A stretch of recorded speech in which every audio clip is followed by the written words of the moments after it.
Hello friends, welcome to my channel. আপনাদেরকে আগের ভিডিওতে আমি দেখিয়েছিলাম হাওয়া মহলের পুরো ডিটেলসে, দিনের বেলায় কীরকম হাওয়া মহল, ভিতরটা কীরকম, সমস্তটাই। তো আজকের এই ভিডিওতে আমি আপনাদের সাথে শেয়ার করব রাতের বেলায় হাওয়া মহল ঠিক কতটা সুন্দর। এই যে লাইটিংটা আপনারা দেখছেন, এটা আপনারা কোথা থেকে গেলে কিভাবে এত ভালো দেখতে পাবেন, সেটাই কিন্তু আমি আজকে এই ভিডিওতে আপনাদের সাথে শেয়ার করছি।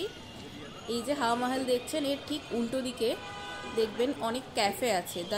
আমরা গিয়েছিলাম ট্যাটু ক্যাফেতে, এছাড়াও উইন্ডভিউ ক্যাফে আছে। তো ট্যাটু ক্যাফে থেকে আমি এই হাওয়া মহলের লাইটিংটা ক্যাপচার করেছি। এমনিতে ট্যাটু ক্যাফেতে কিন্তু একটা রুলস আছে, সেটা আপনি ক্যাফেতে এন্ট্রান্সের সময় আপনাকে পার হেড 250 টাকা করে ডিপোজিট করতে হবে, কিন্তু এই টাকাটা হচ্ছে অ্যাডজাস্টেবল।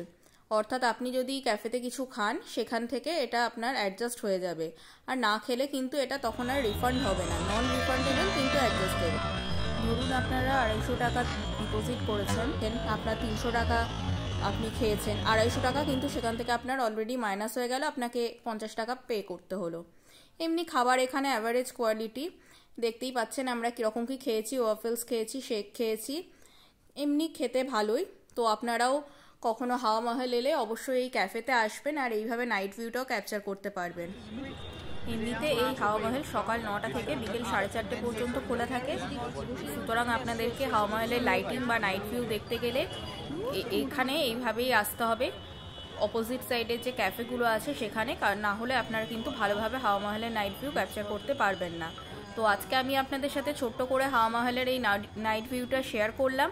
পরবর্তীতে আমি জয়পুরের আরও অনেক ভিডিও আপনার সাথে শেয়ার করব। তার আগে উদয়পুর, মাউন্ট আবু, এই সব ভিডিওর জন্য আমার এই চ্যানেলটিকে সাবস্ক্রাইব করে আমার পাশে থাকবেন।